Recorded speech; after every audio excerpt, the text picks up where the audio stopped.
Welcome to today's Explainer. We are jumping right into a profoundly liberating passage of the Quran today, specifically Surah Al-An'am, ayat 101 to 103. We're going to trace this absolutely fascinating journey that starts way out there with the sheer vast cosmic grandeur of creation and then scales all the way down to how this exact theology impacts your mindset on a daily basis. So if you're looking to really anchor your understanding of these verses, you are definitely in the right place. Here is a quick look at our roadmap for today. We're breaking this down into a few key areas: the originator of everything, the guardian and creator, and existing beyond human comprehension. Then we'll pivot to the practical side, covering how to avoid the ultimate sin, and finally, finding comfort and steadfastness. All right, let's kick things off right at the beginning with Section 1, the originator of everything. Ayat 101 opens up by establishing Allah's absolute independence and power on a massive scale, declaring He is the originator of the heavens and the earth. Now, what's really crucial here is the concept of creating from absolutely nothing. Allah is the prime mover. He didn't just, assemble the universe from existing puzzle pieces. He brought the heavens and the earth into existence entirely from scratch. Zero prior blueprints, zero pre-existing materials. And then, the verse immediately follows up with this deeply logical, rhetorical question. How can he have a son when he has no consort? It just completely dismantles the idea that Allah could have a son, a partner, or any equal in his power. The logic is so straightforward, right? Having offspring implies having a partner or a spouse.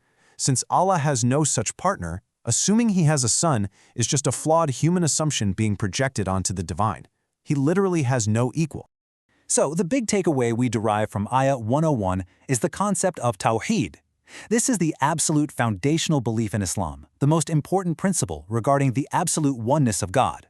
It means He alone created everything out of nothing, and nobody, absolutely nobody, shares in His ultimate authority or power. Grasping this is pretty much the prerequisite for everything else we're about to discuss today. Let's move into Ayat 102 for Section 2, the guardian and creator, and see how this cosmic scale turns into a direct relationship with us. Here, the focus shifts directly toward you and me. The verse states, "That is Allah, your Lord. There is no God but He, the creator of all things. Then worship Him." It's basically saying that because He is the sole creator of the universe out of nothing, the only natural, logical conclusion is that He is the only one worthy of worship. It's a direct command that flows straight from the ultimate truth of His creation. Now, here's where it gets really incredible.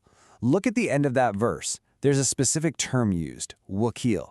This means Allah is the guardian, the disposer of affairs. He is the one who takes care of all matters. This isn't some distant creator who wound up the universe like a giant clock and just walked away. No, this is a God who is actively guarding you and actively managing your affairs every single day. According to the source analysis, recognizing Him as your wakil translates to this incredibly personal, incredibly liberating message: don't worry, I am taking care of you. When you realize the ultimate creator has your back, you don't need to fear anyone else's power. You don't have to stress about what worldly entities can do to you, because the supreme power in the universe is actively taking care of your matters. It's a total game changer for how you view the world. Building on that immense sense of security, we reach an unparalleled level of intimacy in Ayat 103, which is Section 3, Beyond Human Comprehension. There's this gorgeous contrast happening in this verse between our human limitations and His absolute omniscience.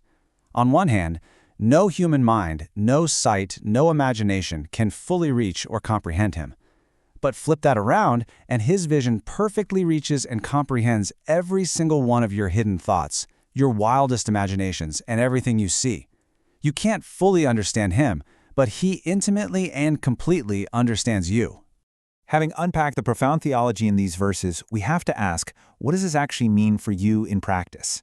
Let's look at Section 4. Avoiding the ultimate sin. The absolute biggest practical takeaway from these verses is steering clear of shirk, which is associating partners with God. As the source material highlights, shirk is the most disliked thing in Islam. And it makes sense, right? Because you'd be taking the exclusive, awe-inspiring power of the originator and attributing it to someone else. Knowing Allah is in total control means you never need to bow to, rely on, or fear any worldly power. Only Allah decides your fate. It also means our worship can't just be arbitrary. If you accept Him as your one and only Lord, it requires actually following the specific instructions He gave us. That means adhering to the Quranic commandments and following the life and hadith of the Holy Prophet Muhammad, peace be upon him. Worshipping Allah in the exact ways we've been directed is how you practically apply the reality of Him being the sole creator. Wrapping up with Section 5, Finding Comfort and Steadfastness. Let's look at how this high-level theology serves as deep emotional comfort and moral discipline in your everyday life. Think about how incredibly freeing it truly is to be fully understood, because Allah intimately knows the condition of your heart and reaches every single one of your thoughts. You can find immense, profound relief. The source points out how liberating it is to realize that the Lord of everything is essentially whispering, "Don't worry, I understand you, and I am protecting you. You are perfectly safe under the watch of the highest power in existence." So I'll leave you to reflect on this incredibly empowering truth. Since Allah is fully aware of your most private moments, your most hidden thoughts, and your deepest imaginations, how will you act when absolutely no one else is watching? Let that profound knowledge give you the steadfastness to always stay on the right path, even when you're completely alone. Because the truth is, you are never actually alone.